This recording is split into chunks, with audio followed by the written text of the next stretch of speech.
Hi, everybody. Jessica Burrell here. I am here with Anne-Marie Fortner for episode number 9 of Everyday Inspiring Women. I'm so excited to have you here today, Anne-Marie. Thank you so much for taking time out of your busy schedule to chat with me. Thanks for having me. Yeah, I'm so excited. I met Anne-Marie a couple years ago. She owns Pelee Island Tourism on Pelee Island, which is an island. Sounds really tropical. An island local to us down here in southwestern Ontario, and it is actually the most southern point of Canada too. And she runs a tourism business, and she does a lot of other things. I'll let her fill you in on those. But we met at a retreat that I was attending, that she was co-hosting with another friend of ours, Heather Chauvin. It was awesome. I had never been to the island. It was my first time going. I grew up here, and I had never been. So it was really nice. For me, it felt like it was very much like in northern Ontario versus southwestern Ontario with the layout and the trees. But it was really good. It was an awesome experience, and really helped me dig deep into some things that I was working on personally, some issues I was working through. So it was a weekend definitely well spent. But I want to have Anne-Marie not just for that, but she leads an amazing life, in my opinion, and I think that it's really something to have the have the ideas that you do, and then just like go for it. I think that's really awesome. So I'm going to let you kind of fill everyone in on the rest of your bio. Lots of things I'm sure that I missed, and tell us a bit about yourself. So can you hear me okay? Actually, I forgot to check that. Okay. Yeah, perfect. Okay. I started Explore Pelee 10 years ago, and I had gone through some major losses. I lost my mother and my grandmother about 6 weeks apart from each other. And I just decided that life was short. I wanted to use my education. I wanted to live on the beach and start, doing an eco tours, starting biking tours, and see where it led me. So I sort of built my business around the lifestyle that I wanted. And so the business has changed into a lot of different things, but I would do tours in the summer, and then I have an expressive art therapy background. So I would do expressive art therapy and retreats in the winter months. And then that just grew into, I used to have a company called Total Recall Women's Retreat. And then I sold that, but kept the clientele. And I've done other retreats since, like with Heather, our Sun and Soul retreats.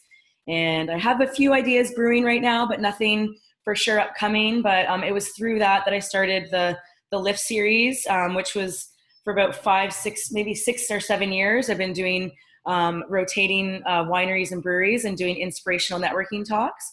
So that's a great way to sort of just get people out of the house and talk about something positive and something that someone's doing really neat in the community, and something inspiring. And it's pretty labor intensive in the summer. So we do biking tours, driving tours. We property manage, so we rent out about 10 different cottages. We do environmental school field trips in the spring and the fall, which I absolutely love, working with high school students.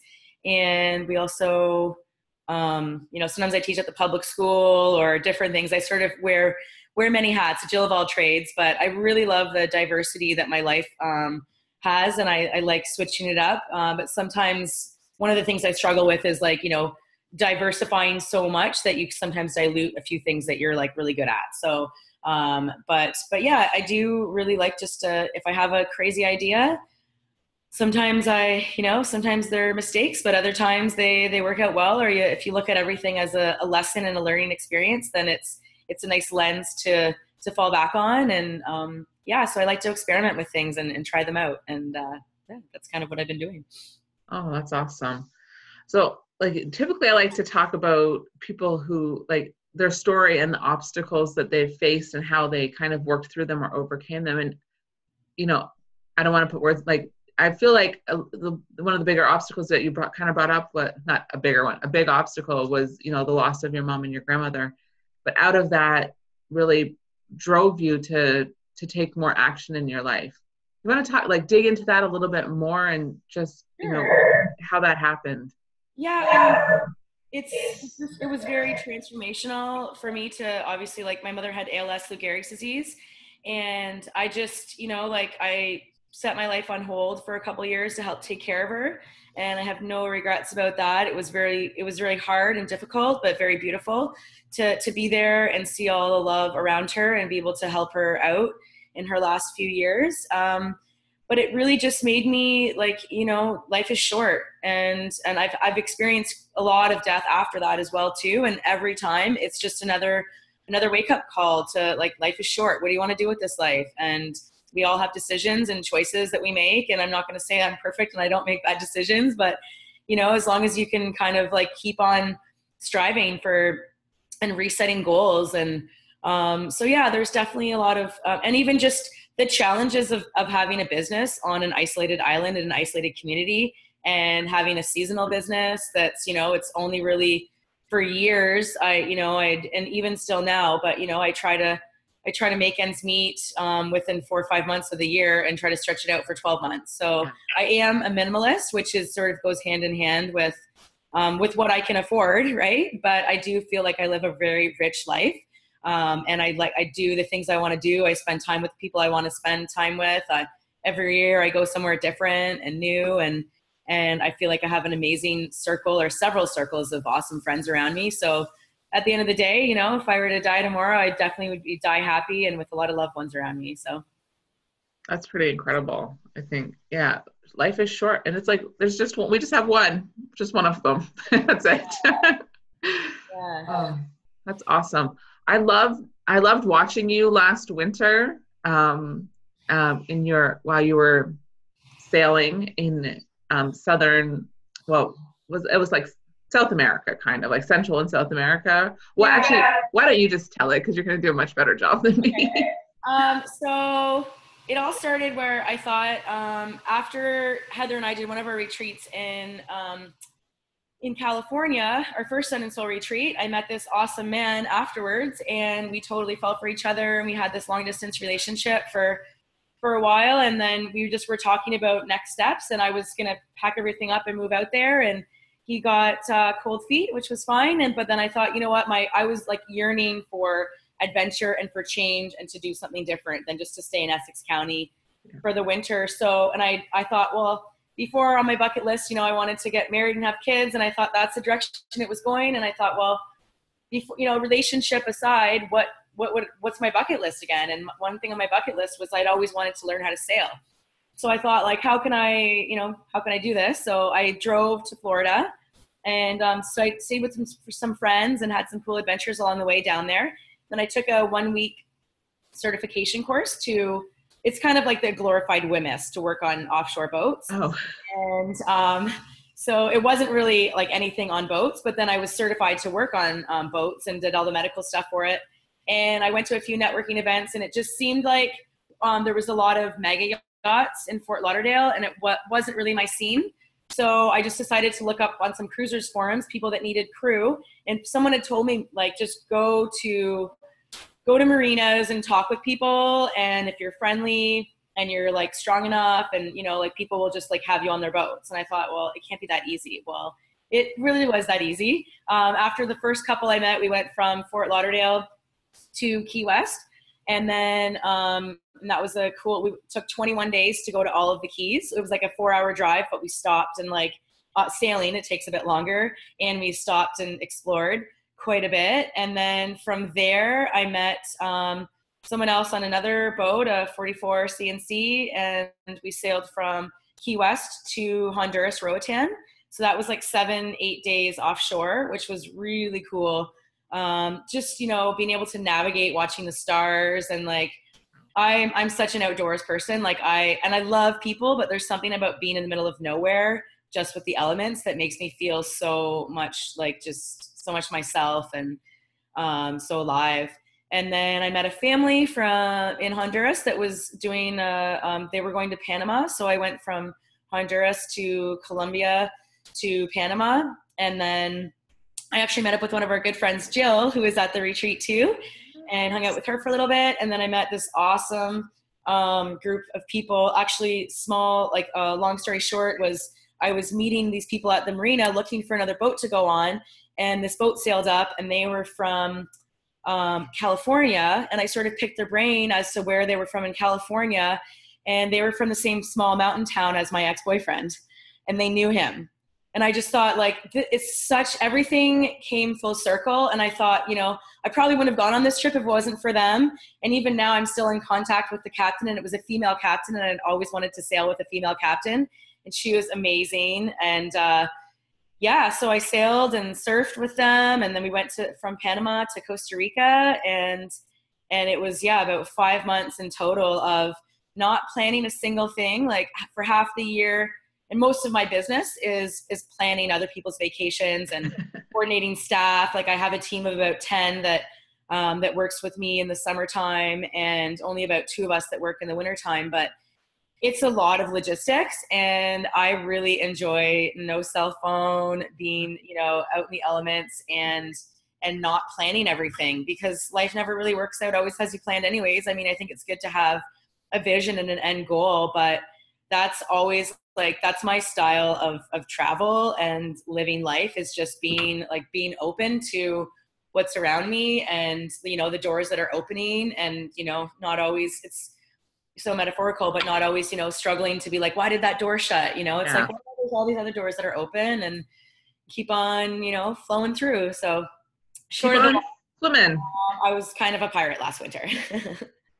Oh, I have like goosebumps everywhere. Like, it's just amazing. I think I read an article. I think I read a blog post that you wrote about people who would be saying, oh, geez, Anne-Marie, that must be nice.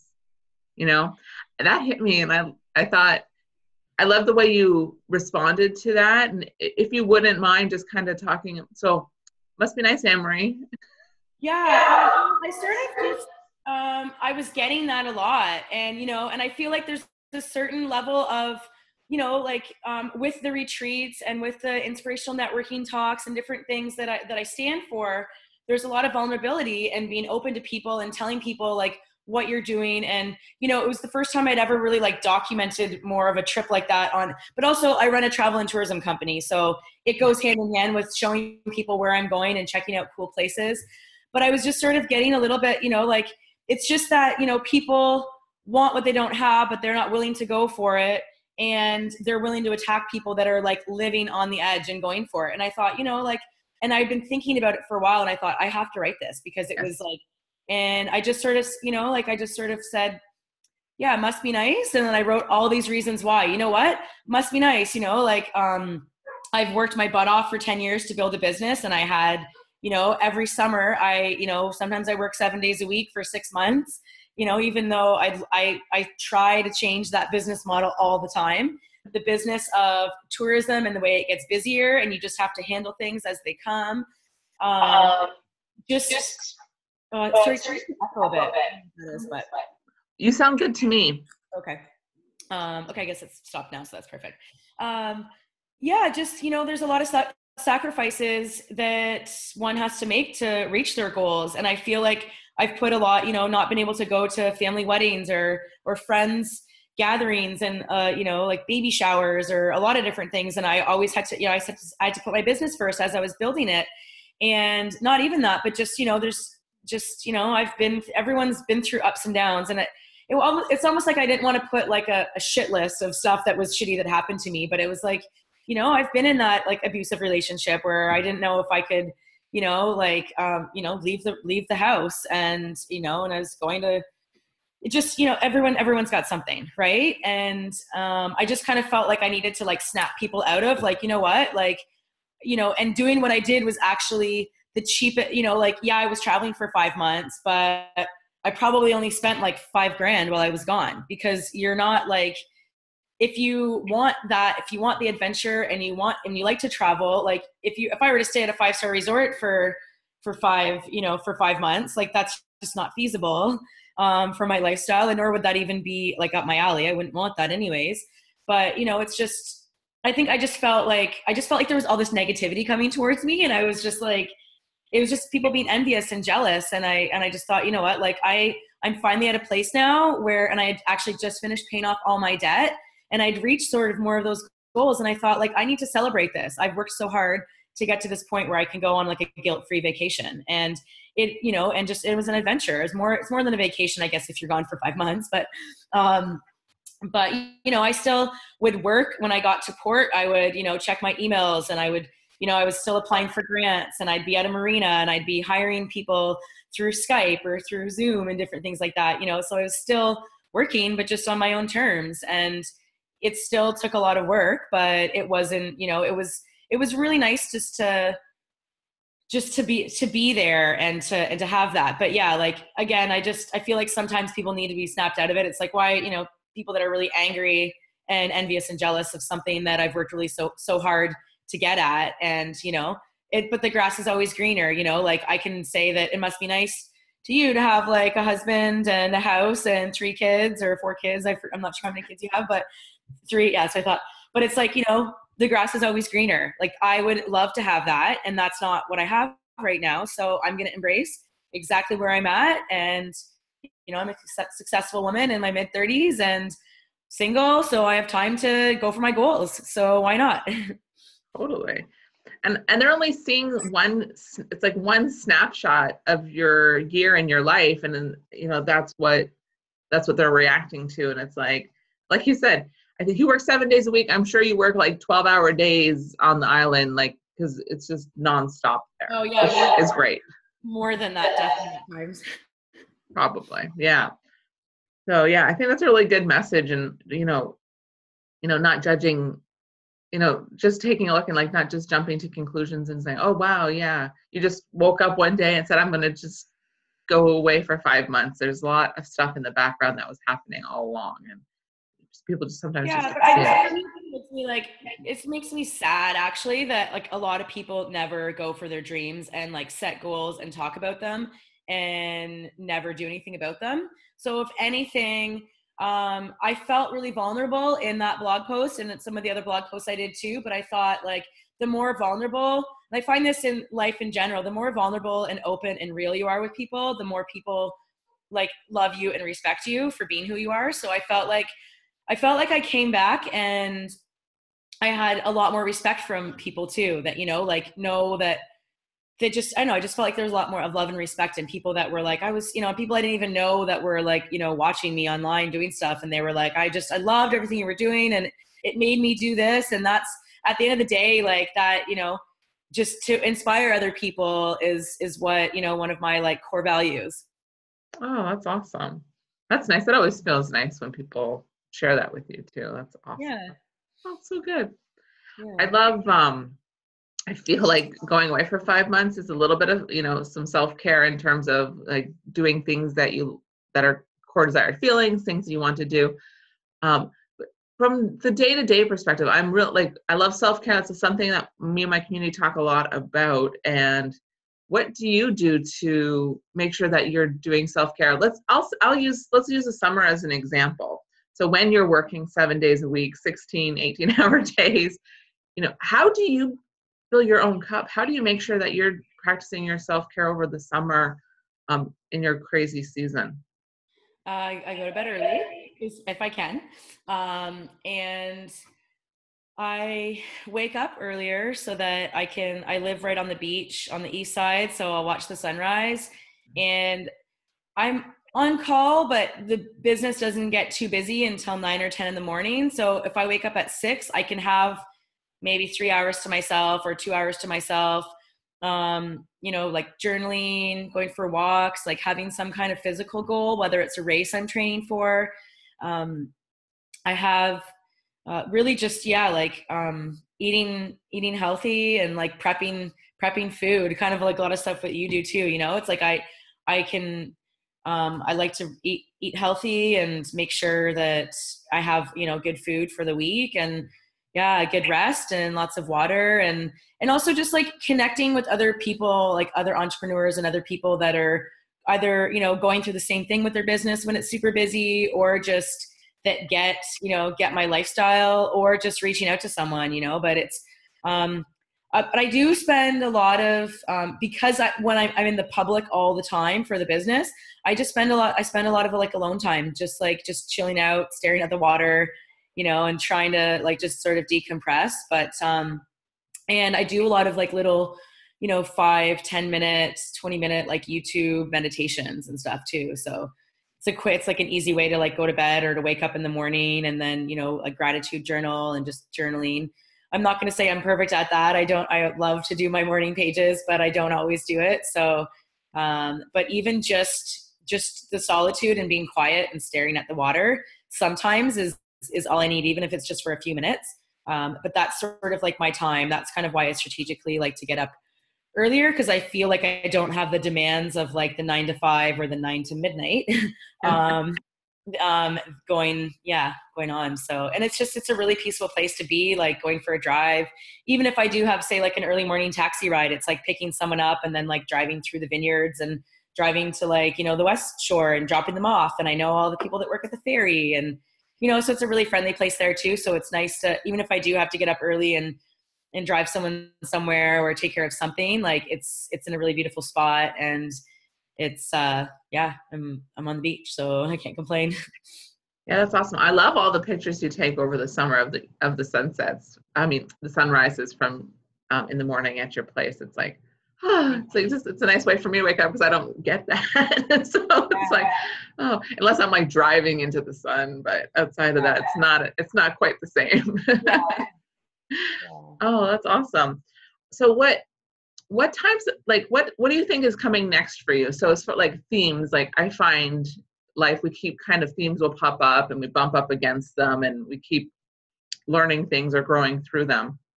So I'm curious right now for you, what's coming? Do you have themes coming up for you? What's really coming up for me is just like boundaries with business and keeping focused. And I have a lot of I feel like I'm always being stretched in a lot of different directions, and really just getting down to what am I trying to do? What am I trying to accomplish?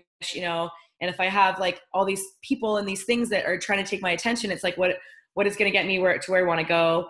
But I'm also, I'm going to go away at some point. And again, like I'm not a huge planner for vacation. So I'm going to go away in the next month or two, or who knows, maybe next week. But I'm going to go away for a little bit just to actually like tune out for at least a week, maybe two, and then come back and feel more refreshed. But then I'm really ready to nestle in. Like I'm looking at buying, I just put an offer on a house. So if everything goes well, I'm looking into just like, people are like, oh, well, then you're going to be like trapped to your house. And it's like, well, I've done a lot of things, like I'm 37 and I'm ready to settle down and, and get a house and, have a partner and, have a family. So if that's, fingers crossed, that's gonna all unfold beautifully. But that's kind of what I'm ready for. And also just shifting some of the business, like doing what's been working really well and continuing to do that with Explore Pelee with the tours, and shifting into sort of experiential tourism, as well as just, trying to find a better balance in the summer. So I'm not so burnt out and so attached to the business, and, having other people run it, and which does happen here and there. But then, in a small business, someone gets really sick and you have to jump in and do all of it. You can't. So that's what I'm kind of hoping for. And I'm always sort of just, I have a lot of different ideas all the time, but I'm also just letting a few things like simmer before I jump on them, and actually strategically like planning them a little bit more. A lot of my life has been on a Women of Prayer, which I have no regrets about, but I don't always calculate things. I sort of go with where my heart feels what is right and what my intuition tells me. But sometimes it's good to actually sit down and crunch some numbers and work out some logistics too. So. Oh, that's awesome. What is experimental tourism? Or experiential tourism. Oh, sorry, experimental.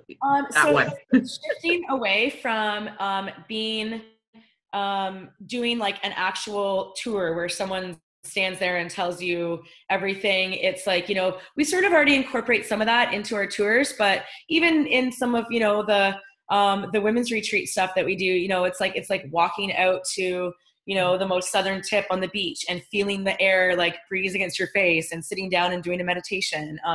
Not tourism stuff is like, it's sort of like I work in two different industries, like the personal health and wellness and the tourism. But in the tourism realm, like going to you know, going to a really cool limestone beach and checking out, you know, the fossils and the rocks that are embedded into the limestone, but then like picking up the rock and smashing it and smelling like the fossil fuels that are embedded into it. Or as we're going on a hike, like picking different natural, like, you know, staghorn sumac or garlic mustard and different things that are edible, and then making a tea out of it, and then you know, taking that tea home with you, and like sort of things along those lines, where you're learning while you're exploring, not just being told certain things, and also incorporating a lot of like personal, authentic stories into the tours, and as well as like a few different experiences that we're just in the beginning stages of toying with how it's all going to work. So it might seem kind of like it's a different concept, but it's just a cool way to, you know, some people, it's like people that do like cooking demos or like go to like Italy and do a, you know, Yeah. different, you know, they're not just going to see the sights, they're going to learn how to like cook in, you know, Italian. Yeah. That's awesome. Like more sensory too, right? Like you're involving more of your senses instead of just listening or seeing. Yeah. Yeah. That's awesome. Really good. Oh, that's cool. I like that. How would somebody get a hold of you if they want to come on Pelee or plan a retreat or those sorts of things? So my number is, or you can check out my website at Explore Pelee, PELEE.com. And then it's 519-325-TOUR, which is 8687. And then with the retreats, that all gets to me as well. But then with the retreats, it's 519-984-SOUL, SOUL, which is 7685. Perfect. I'll include that in the notes on the YouTube video too. Perfect. Yeah. And then AnneMarieFortner@gmail.com, which is just, you can spell it out, I guess, if you want. Yeah. I'll type it. Yeah. Yeah. So I'd love to, if anyone's interested in anything, then yeah, give me a shout. Awesome. Thanks so much. I like to talk about, I love motivational quotes and personal development books. So I want to end on, you know, if you can possibly narrow it down to either a favorite motivational quote or what your favorite, just one favorite personal development book, what would that be for you? I guess. Sorry, I know that you were going to ask me this too, and that's okay. It's just like it kind of usually. I think it's hard to narrow it down. Well, one of them is that you cannot direct the wind, you can only adjust your sails. And I feel bad for not knowing who that person is exactly right now, but it's just, yeah, like, you know, like just going with the flow, and wherever life is taking you, like kind of accepting that and embracing it and going with it, instead of sort of like pushing upstream and going the way that you're being pushed the opposite way from. So I think that's really struck with me in over the years with just with personal and business, with everything. So yeah, you cannot adjust the wind. You can't adjust the wind. You can only adjust your sails. I always screw up saying, so I feel like I just screwed that up. No, that was sounded right to me. That sounds like how it's probably supposed to be. Yeah. Oh, that's awesome. I like that one too. That's good. And it sounds like you live your life by that too. Yeah. Very much. Yeah. Oh, awesome. Thank you so very much for taking time to chat. I'll put all that information in the comments below, and I look forward to seeing you this summer. Hopefully, I know I wanted to bring the girls to Pelee last summer, and I just didn't end up doing it, but come to Pelee Island. It's a 40-minute drive from you. You can sail away to a cool island and be on the beach and rent a cottage with the ladies or with your girls, you know, just it's a great little getaway. And there's a lot of new and exciting things going on the island this year too. So come check it out. I will. Awesome. Thanks, Anne-Marie. Have an awesome day. Okay, bye. Thank you. Later. Bye.